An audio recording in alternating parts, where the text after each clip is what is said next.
Hello, everybody, and welcome to this week's lesson in advanced game analysis. This week, we're going to be talking about comparing commercial versus technical successes in games. Um, what a commercially successful game is versus what a technically successful game is. Why those two things don't always line up, and just because something it made a lot of money doesn't mean that it is a good game technically, and just because a game is technically or artistically amazing doesn't mean that it's going to make any money.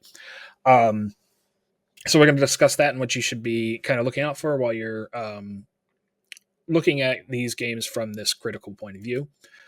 So the first question that we have to ask is what a commercial success is in a video game. This is probably one of the easiest questions to answer on face value, because you can say, a commercial success is something that made a lot of money. Grand Theft Auto 5 being a prime example of a game that made a lot of money. Um, that being said, there are a couple of like nuances to it from a business perspective. So you can define commercial success as things like total number of copies of a game sold, um, versus the revenue generated by the game. Now that's different from copies sold traditionally in non-live service games. Um, it's pretty simple to take a game, two games that sold the same amount. So say two games sold 1 million copies each, but one game cost $30 and one game cost $60. The one that costs $60 generally makes more revenue. However, when you get into like the accounting part of it and get into some business math, then you have to determine, okay, so they both sold 1 million copies, but one had a cost of a budget of say $10 million, and one had a budget of $100 million. Um, the one that made more revenue net can be considered a better commercial success than the other. Not to say that, you know when you talk about numbers that high, any amount isn't, you know making a lot of money. It's just important that the context there is that they're just because there's a lot of copies of a game sold doesn't necessarily mean that the game made a lot of money. And then once you add in live service things, DLCs, and microtransactions and things like that to games, then you get into some really big, you know, bloating of the revenue generated, especially in games like Grand Theft Auto 5, Fortnite, Call of Duty, the big ones, where a lot more of their revenue is made from those in-game purchases and the live service features than is made on the face value of the game itself. Um, Next up, you have the return on investment. So that again depends on how much money was spent to make the game versus how much did the game make, um, which will give you the profit of the game. And then the last one is a bit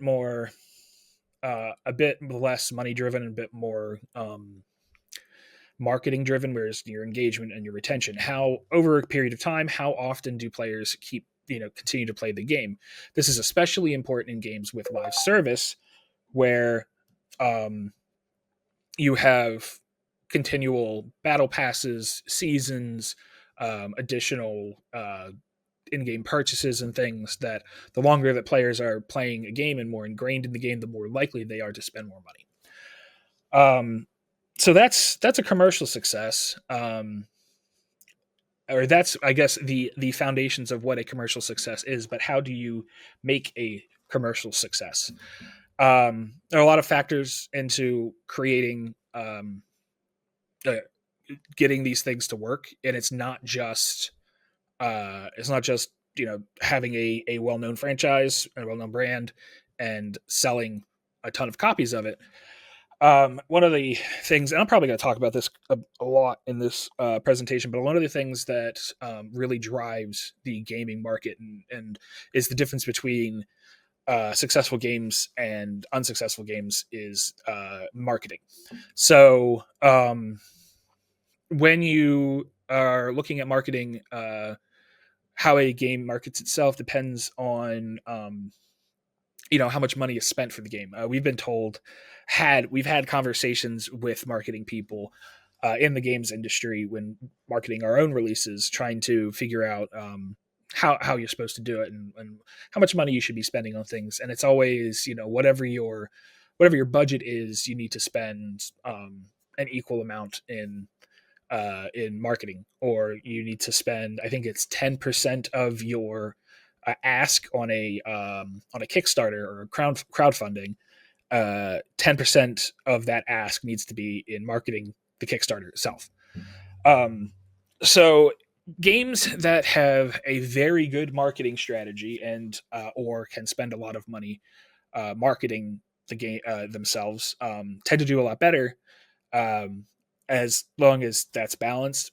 So getting the name out there, getting a brand recognition, which is the next point, can makes it a lot easier for people to find your game, people to know that a new version of your game or a new release is coming out, and to look for it. Nowadays, it's especially true to get good with social media for that kind of thing. So you may notice a lot of games that are talked about a lot more, especially indie games, tend to be ones that are given to influencers and do very well on short form media like TikTok. And all of that's very important to generate that hype and, again, create that brand recognition. Because it's really hard to compete with a game if you have two games from a similar genre, and one of those games is a new IP versus a well established franchise. So, two first person shooters, one of them is new IP, the other one is Call of Duty. It's really hard to convince people to not play the game that they know and have known for 20 years versus to try your new game. Um, so that's that balancing act of how do you market a game successfully. The next part is the monetization of that game. So obviously, how you make money on a game is going to influence how much money you can make on the game.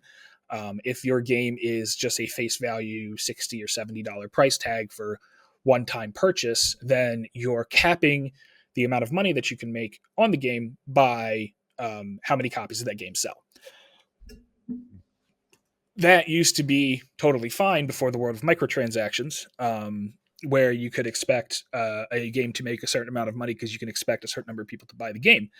Now there's more strategy in how do you market microtransactions, or how do you give live service incentives and things to get people to buy games, and or to buy things in games. And a lot of I've actually talked to a lot of people about this, and um, a little bit of background, I guess, on mobile gaming.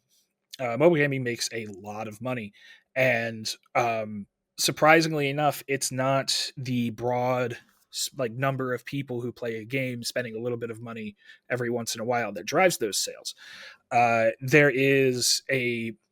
There's like a target that you want to hit with mobile gaming, where um, if you have a certain number of players, 1% of those players who play your free to play mobile game will spend money in your mobile game. And then of that 1% of players, 1% of those players will be what's called whales, who are the ones that will continually spend money, the pay to win, or the like, I got to buy everything kind of player. And that's kind of where those microtransactions and things can really make a lot of money, is if you can hook enough players to play the odds more or less, and you get the right number of people who are willing to continually spend money in your game, then you make a bunch of money. Um, and of course, you have to appeal to a large number of players, create communities, and give them something to continually do. So if it's a multiplayer game, having live service, having esports attached to it can give people um, motivation to continue playing your game past their initial playthrough. Um, and now let's talk about technical success, because that was a lot of like, here's how you make money in games. And while also all very important, cannot necessarily be used to determine whether or not a game is good. Um, in fact, I'll go back a slide to illustrate this, but with a game like Call of Duty, where it's basically been the same game for, they change the setting or they change the time period and give you new guns and new maps and things. But Call of Duty has essentially been the same kind of game for, oh boy, 15 years or so, since I was in high school. So at least 15 years, where the game is, it's not really very innovative in what it does. So would I consider Call of Duty a technical success? No, but it is definitely a commercial success. It's, one of the highest grossing games out there. um, However, when you talk about technical successes, you're talking about things that are what we as game developers and game designers kind of are looking for more, than what the corporate structure of a game company wants to see. So those things can include your innovative gameplay. If you have a gameplay mechanic or system that is, um, new and exciting and not something that's been done before, think the Nemesis system in Shadows of Mordor, Shadows of War, that we discussed a couple weeks ago. Um, if it's something that kind of enhances the medium of game design, um, and does it well, then that's something that can be considered a technical success. If your game is very polished, if it's very smooth in performance, if it works, well, has high frame rates, doesn't have any bugs, things like that. Um, that's honestly a rarity in in game design. So being able um, to create a game that is solidly performing, from beginning to end without too many interruptions is great, and can definitely affect the reception of a game. Very good games get trashed very early on because of um, game breaking bugs and things that were not ironed out before the game was released. Artistic excellence. So if it's a game that's got a great story or a great world, looks beautiful, has a great art style. I use Nier as an example of this because Nier kind of has all of those things: great world building, great writing, visually stunning, lots going on there. Very unique style of game. Um, that's where the success, where you can consider something, if those things are done well and aren't hidden behind poor gameplay, then that's something that can be considered a technical success. Um, and then game design depth, which is kind of like the balance of everything. So is your game's mechanics and systems balance really well with the art side of it? Does it run well? Does it reward players properly? Do people want to keep coming back and playing it? Is there more to discover in the game than just running through a single player campaign once? Things like that. So these are the things that kind of overall we look for when we're trying to find technical success in video games. And there's a couple examples of that. First, we'll get into the other side of this, which are games that made a lot of money but were not considered technical successes for one reason or another. And I'll go into reasons why. But hopefully, people have at least seen a little bit of these games, because they're all very current. Cyberpunk 2077, which is I guess, glaring example of making a lot of money without being technically sound. For, geez, 2 years, was it 2 years ish, I think, before anything was really done with Cyberpunk, where it was released and it made a lot of money on its opening week, and then it was filled with bugs, game breaking things, cars falling through the map, or AI behaving erratically, or your level of details being horribly rendered, with you know 4 polygon characters showing up in certain places. Things like, my favorite story actually from Cyberpunk was, wherein I was Professor Martino was playing the game, actually, Sam, and he had a part where he was in an elevator going up to his apartment in the game, and one of the main characters from the story, a very important character in the story, just Rogue, for those who have played the game, she kind of just showed up in the elevator shaft. Like the character spawned in the middle of the elevator shaft. So as he was going up, she like phased through the ceiling, hit the floor, and when she hit the floor, her collision activated. So she like stepped onto the floor and was like, "I'm on the floor," and then she started to crunch up until eventually the game like forced physics engine basically forced her through the floor and then she just kept going down while he kept going up and it wasn't explained. There's no reason for stuff like that to happen, but Cyberpunk was filled with these types of issues. That being said, Cyberpunk had a lot going for it. 10-15 year development cycle from CD Projekt Red, who had just come off of a couple years before that the success of The Witcher 3. A very well established studio, had a lot of money behind it. Cyberpunk was poised to do very well, but there were a lot of extraneous circumstances that caused Cyberpunk to be released completely unpolished. And it took about 2 years for them to actually fix that issue. And they eventually did. And now the DLC, the expansion, Phantom Liberty, was you know commercially successful and critically acclaimed for how much better it was than Cyberpunk at release. In kind of a similar vein, Fallout 76. If you aren't aware of this, this is a MMO based in the Fallout universe. So the concept originally was that there were no NPCs in the game. There were enemies, and there were quests and things given to you by basically like data terminals and things. Because the idea was you were coming out as early as possible from the nuclear winter that happened at the beginning of the Fallout universe, and you're trying to recreate or rebuild society as one of the first people to leave the vaults.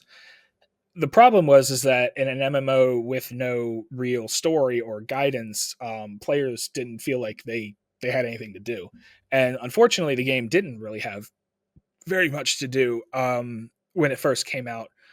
So much so to the point where they added content. They just introduced NPCs, introduced factions and quest lines and things to actually flesh out the world that they had created. So Fallout 76 in its first, release was really great idea. Multiplayer Fallout game. People love Fallout. And people bought it immediately at release, and they sold 1 million copies or millions of copies, and then people played it and they hated it. And that took a long time for it to correct itself too. Fallout actually is doing pretty well, I guess, as an MMO now. People still play it. I pop in every once in a while to see what new content is or whatever, but it's not really like up there in the upper echelon of MMOs that people play. It's not World of Warcraft or Guild Wars 2 or whatever. Yeah, so that's kind of a similar idea, but wasn't really bugs that did it. It was just the gameplay itself. And then our third example is Madden. So Madden, like many sports games, 2K, Madden, FIFA, or FC, EAFC, whatever it's called now. These games iterate on the same gameplay, but update their rosters or update their players' stats and things like that to go along with the professional sports leagues. And every year they release a new version of these games.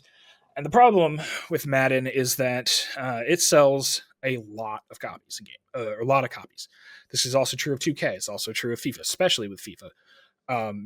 Many copies of these games sell, make a lot of money, but they don't need to innovate on any of their gameplay mechanics because they know people are going to buy the game.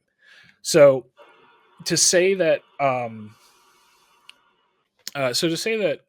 Madden is a commercial success, very easily one of the greatest commercial successes in gaming, is not technically sound. It is not technically innovative. It doesn't push any boundaries. It's not artistically sound, and that can be great for people's bottom lines. It keeps companies in business and things, but it doesn't make it a good game.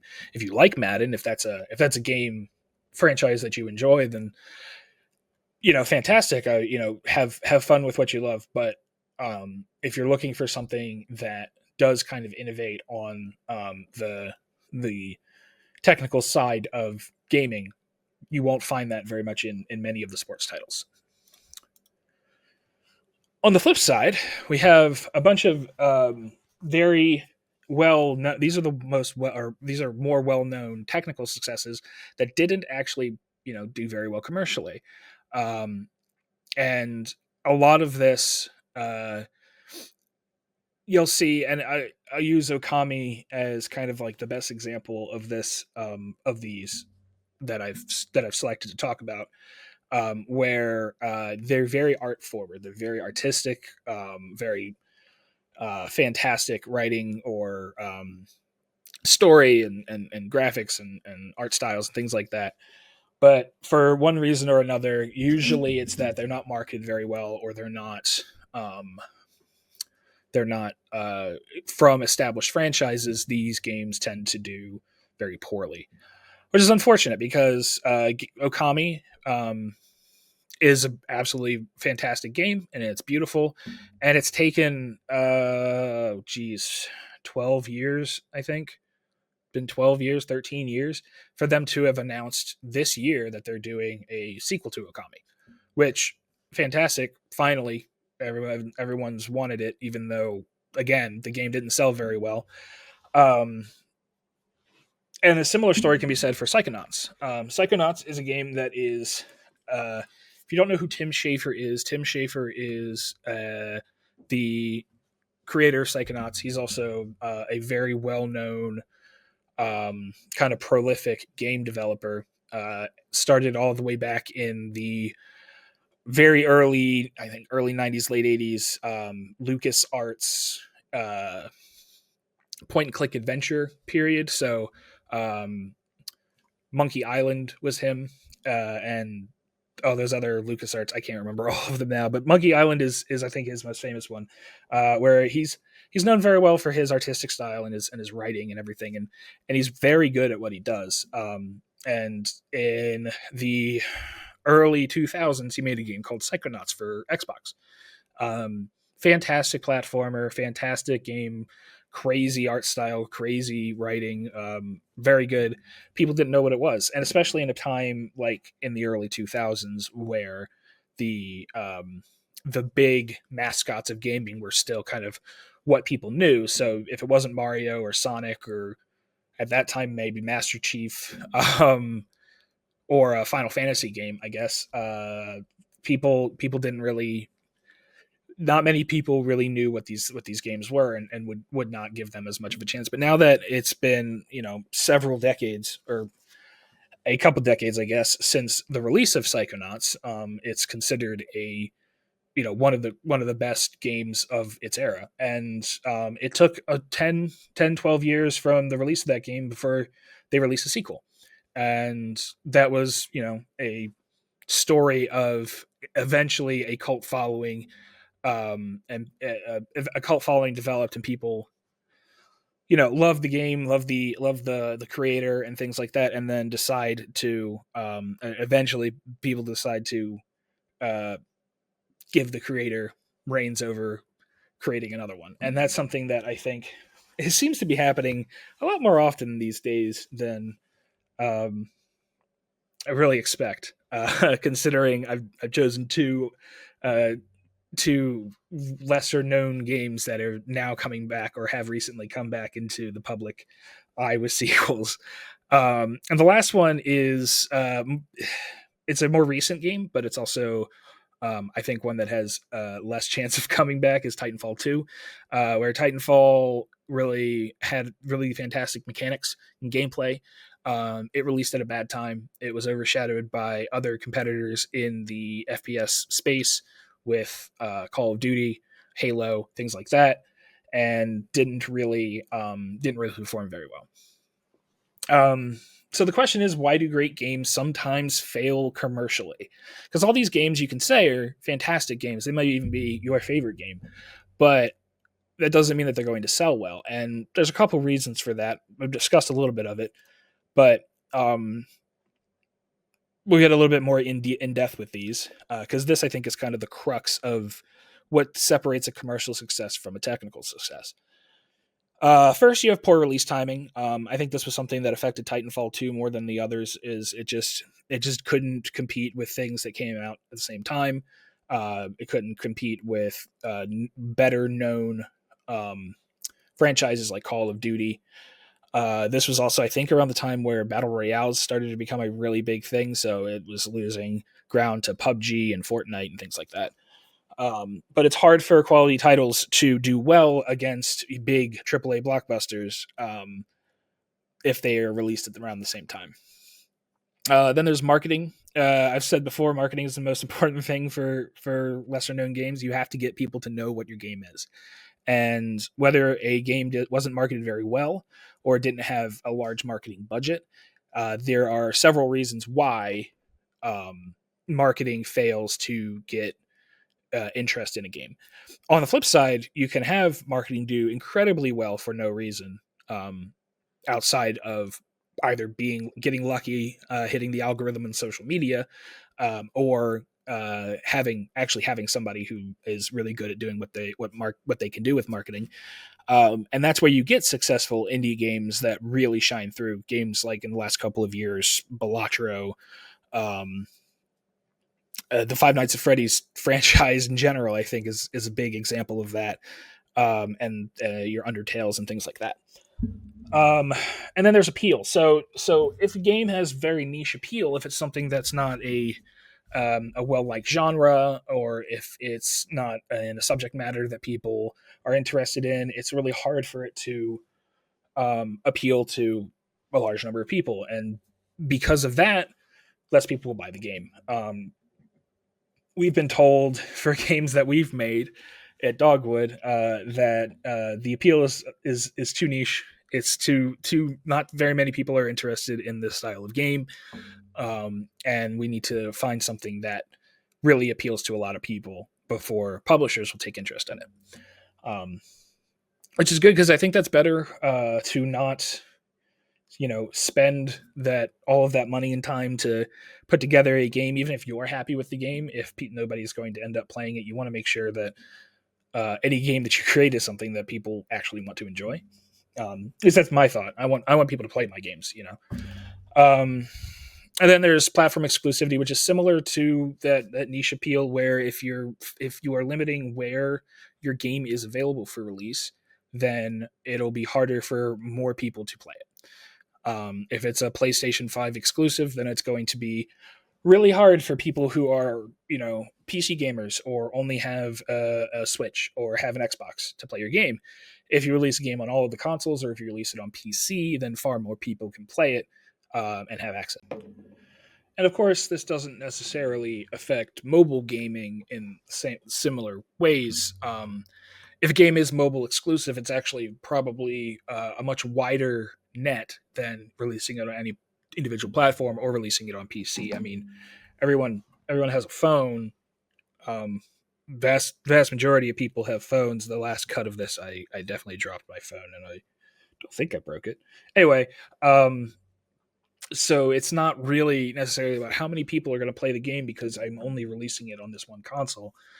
For phones, it's how many people are going to play the game, how many people who have access to download the game through the App Store or the Google Play Store, which is a far larger number than any individual console or PC.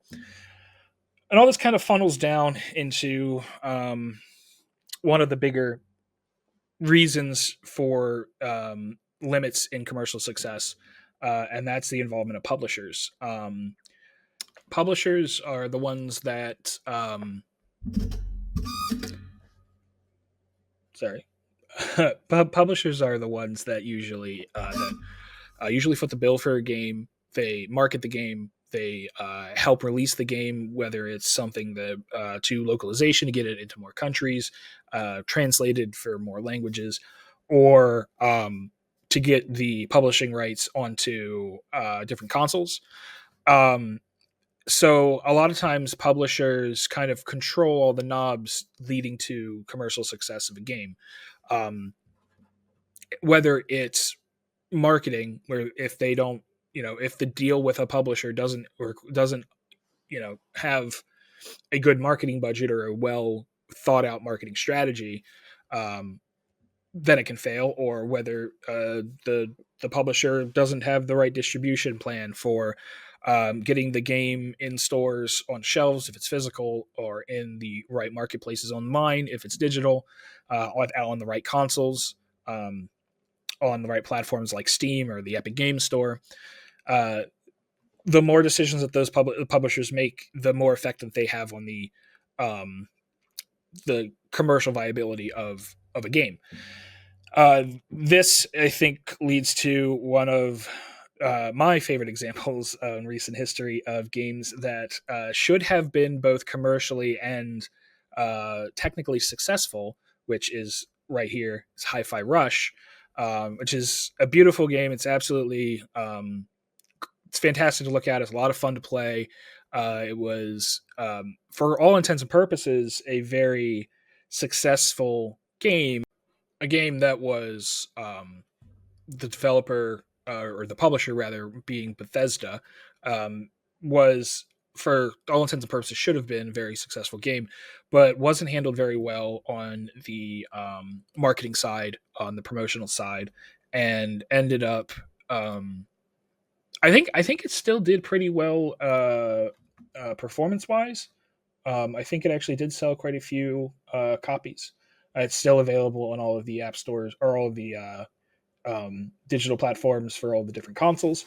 And I think it's now also on Game Pass, because Bethesda was recently bought by Microsoft. But when Microsoft bought Bethesda, I guess whoever was in charge of it decided that the game didn't do well enough, and they actually closed the entire studio over it, which is unfortunate because the game was great and should have been able to become a franchise. It was very innovative in its gameplay with the RPG and beat or rhythm game elements, combined with a cool art style and colorful cast characters. Unfortunately, you know the powers that be decided to close the studio. So that, I think, is kind of the result of that mismanagement that can happen. Is if a game is not commercially successful, even if it is technically amazing, for one reason or another, um, it can still be seen as a failure from the publishing standpoint, and can cause games, or can cause entire studios to close because of it. Um, but of course, there are a couple examples of those games that combine commercial and technical success, and are kind of in that like all-time greats um, conversation. Whether it's, I mean, the three examples here, which I think I think I overuse at least Breath of the Wild and Elden Ring a bit in my presentations, but they're just recent, and also some of the best games of all time. So they're really easy to talk about. But if it's The Witcher 3, um, which, as we discussed earlier, talking about Cyberpunk, uh, put CD Projekt Red on the map as like a number one AAA studio kind of thing. Fantastic game, won a lot of awards, technically amazing, huge world, huge story, um, beautiful graphics and art style and design. Um, Also made a lot of money. And then there's Breath of the Wild, which did all the same things, and is the best selling Switch game, or was the best selling Switch game. I don't think it still is. Might be Tears of the Kingdom now, but the idea, I guess, is that the Breath of the Wild style of Zelda game kind of redefined that like open world RPG adventure game that really wasn't something that Zelda um, was kind of the forefront of for a while, and is now considered one of the best. And then there's Elden Ring that did what, multiple Game of the Year awards, and sold millions and millions of copies, and the DLC for the game was so big and so well received that it received a nomination for Game of the Year, even if it was just a DLC for the game. Um, these games are for one reason or another technical successes, and then also sold um, a lot of copies. Um, And my last point that I want to make, and this is kind of a case study, is kind of the role of player perception in these categories of commercial and technical success. What causes what effects do players have on uh, driving the sales or driving the acclaim for these games? And I mean, the most obvious is that the more players that play a game, the more players that buy a game, the more money that a game makes. But what drives one player or one person to become a player of a game, who to buy the game, is usually word of mouth and reviews. So if your friends tell you the game's really good, or if you read reviews on Steam about a game, um, that can color your perspective on whether or not you think the game's good, and whether or not you're likely to buy the game. Um, if it wasn't for reviews and things like that telling me, I guess, that Baldur's Gate 3 was as good as it is, I don't know if I would have ever bought Baldur's Gate 3, just because I wasn't a fan of the previous two Baldur's Gates, and it's a D&D RPG in game form, and I've played those before, but not really ever been something that I've been like super interested in until I got my hands on it. And fortunately, that word of mouth really helped in my decision making on that, and that's great. Um, Otherwise, I'd have probably never played Baldur's Gate 3. Um, in addition to that, and this is the case study being No Man's Sky.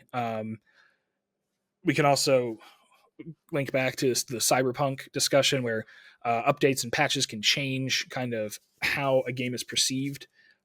This is kind of when developers listen to their player base, or when developers take feedback and actually improve upon their design, and release it to the public. Cyberpunk was, for all intents and purposes, a dead game after it was released, and it was critically panned.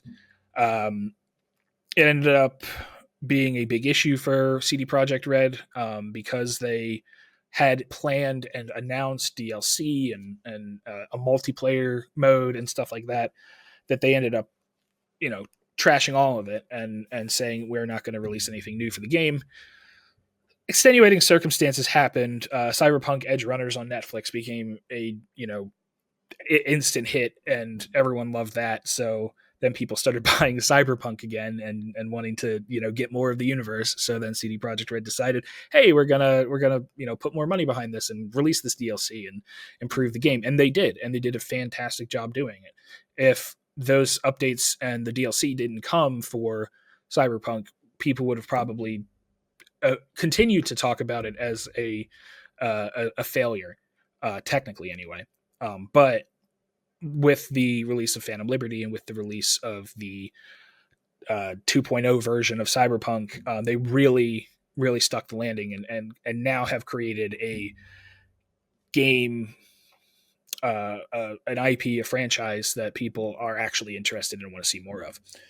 Um, and I do credit a lot of that to Cyberpunk Edge Runners, which is funny because I think that a similar thing happened with Arcane and League of Legends, but in kind of an opposite. I can talk more about, if you're interested. Let me know. I'll talk more about the Arcane effect, because I think that one's actually kind of a really funny story, but it'd take a little while. And then the last thing is the No Man's Sky effect, which is this post-launch support. So No Man's Sky is an interesting study of promising things that couldn't be delivered, delivering things that people didn't like, and sticking with it, and eventually creating a great game out of it. So No Man's Sky was originally proposed, and I think it ended up getting $100 million, $200 million in a publishing deal with Sony. And it was originally pitched on the idea of this infinitely expanding universe, where you're a adventurer in space, and you're trying to get to the center of the Milky Way, but all of the worlds, all of the planets you can go to, the different solar systems and things, are all procedurally generated and random, and infinitely generated. And then they are also interconnected. So technically, this is a marvel of a game, and could get incredibly difficult to contain the more people play it. And I think that this was something that the developers realized as they were developing the game.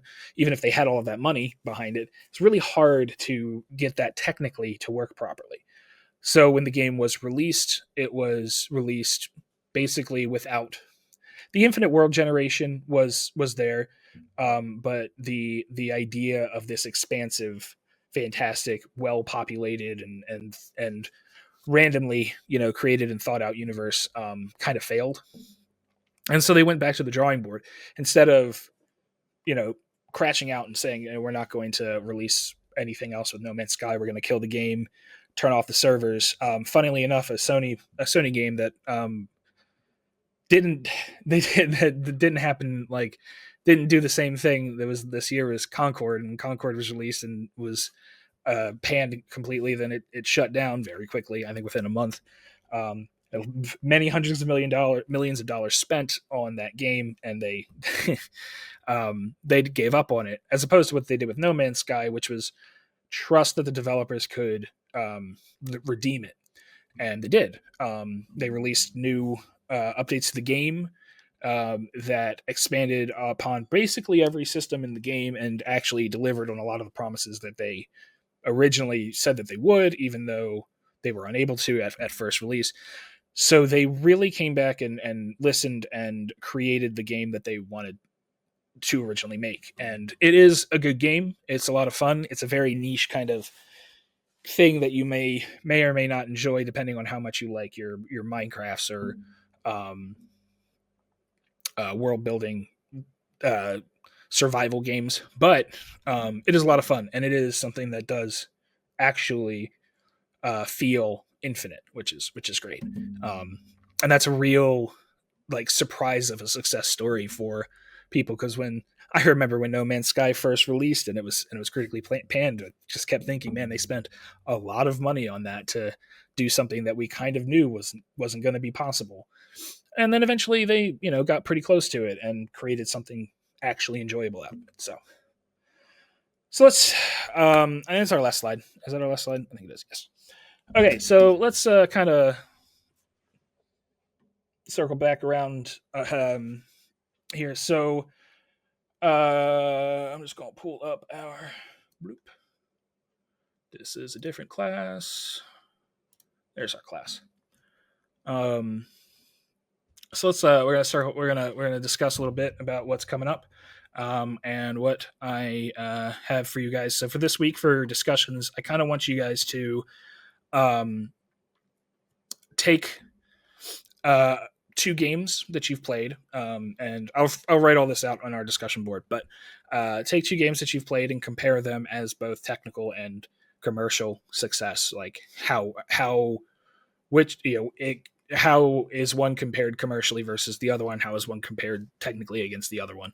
I just kind of I would see kind of like what you would consider the points of what makes a commercial and a technical success. Also, this week I'm going to post everything for the assignment for Project 2 for the second project. More of that to come. You'll see that'll be due. That'll be due on the 16th, I believe. Yeah, 16th, and I'll get that out as soon as I'm finished putting that up in the canvas, so you can see that. Next week, we're going to be getting into some specific genres or classes of games, where we're starting out with the AAA game experience and kind of how we can look at AAA games from a critical perspective.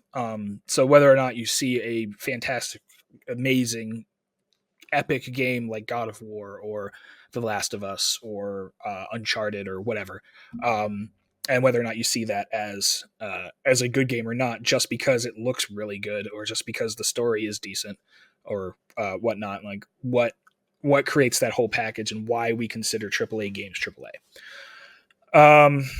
Yeah, so that's everything. I will see you guys next week for next week's lecture topic. Thanks.